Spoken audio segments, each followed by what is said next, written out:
A fronteira entre a Bélgica e a Holanda às vezes soa como um corredor de vento, uma faixa de bosques, riachos frios e histórias que caminham silenciosas.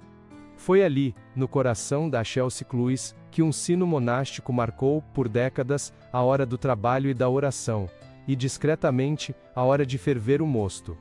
A Akel Dubel, da Broveri der Saint Benedictus Abdige, a Akel, nasceu dessa cadência, paciente, contida, quase secreta.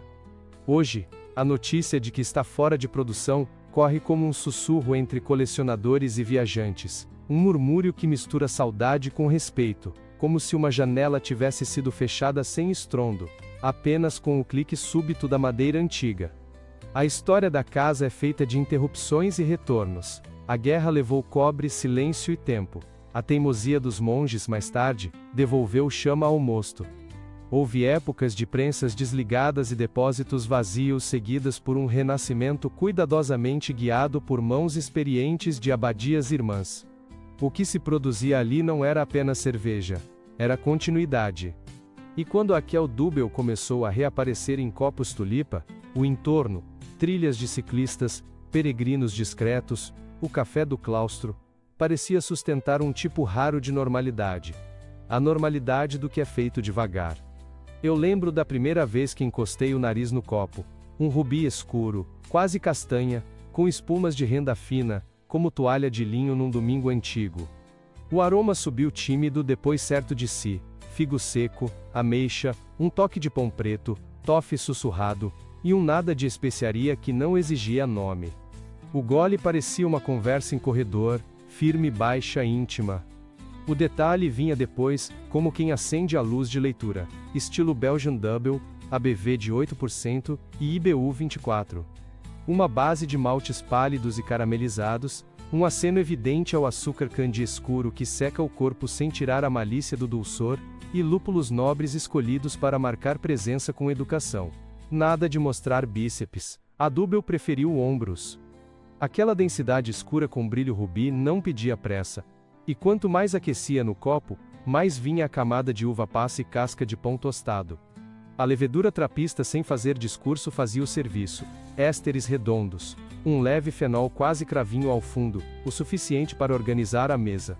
A carbonatação vivaz empurrava a conversa para a frente, e o final seco, mérito da atenuação e do candy, limpava o palato como quem apaga a lousa antes da próxima frase. Garrafa refermentada a sedimentos finos. A Akel Dubel era uma aula de paciência líquida, mas ensinada em voz baixa. Hoje falar de disponibilidade é falar de ausência. A Broveri der Saint Benedictus Abdige, Akel, carrega um patrimônio que não cabe em prateleira.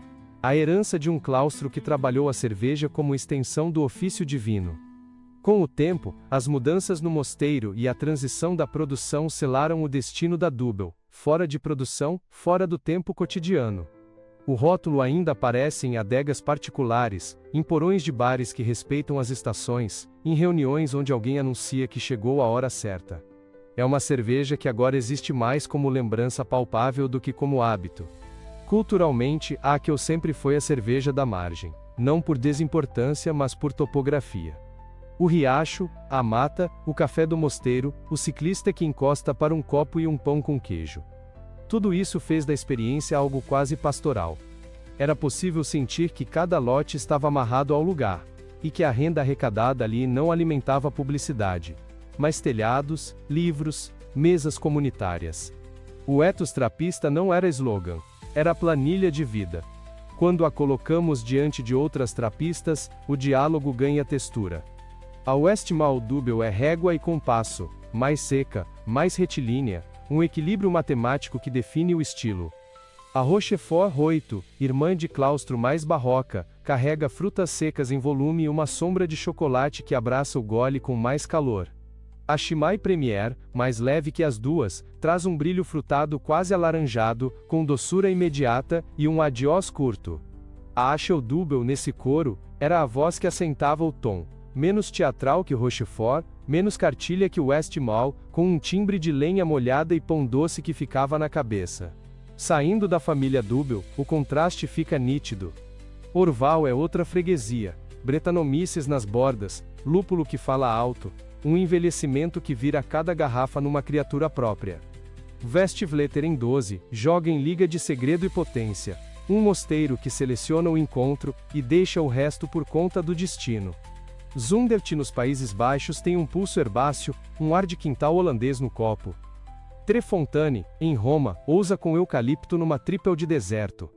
A filosofia muda com a água, a língua, o coro da liturgia, e ainda assim a coluna dorsal é a mesma: trabalho, sobriedade, tempo. Há quem veja números, IBU, ABV, EBC, e perca o sussurro. Mas é no processo que a diferença se adensa. Onde alguns perseguem brilho e esterilidade de laboratório, as trapistas, mesmo modernas, preservam um certo gesto artesanal. Fermentações que não têm pressa, garrafas que viajam com levedura, receitas que não mudam ao sabor de estação. A Kel, com seus 24 IBU e 8% ALC/volume, cravava um ponto de doçura respiração que parecia desenhado para o refeitório. Peso suficiente para o silêncio. Leveza suficiente para o trabalho. Se há uma resolução possível, talvez seja essa. A Kel Dubel ensinou como o tempo pode ser um ingrediente, e como uma cerveja pode ocupar uma fronteira sem se perder nela. Ao desaparecer das linhas de produção, ela virou farol de memória. Lembrando que o universo trapista não é só catálogo, é um conjunto de microclimas humanos onde a receita é biografia. Para quem quiser mergulhar, o mapa ainda existe: Double, Triple, Quadruple, as casas que resistem, os copos que pedem mão espalmada, as conversas baixas na beira do claustro. Abra uma trapista com calma e escute. O que parece espuma é, muitas vezes, história respirando. E, se encontrar uma Kel guardada, trate-a como se fosse carta antiga. Não para colecionar poeira, mas para ser lida, finalmente, com o respeito que o tempo merece.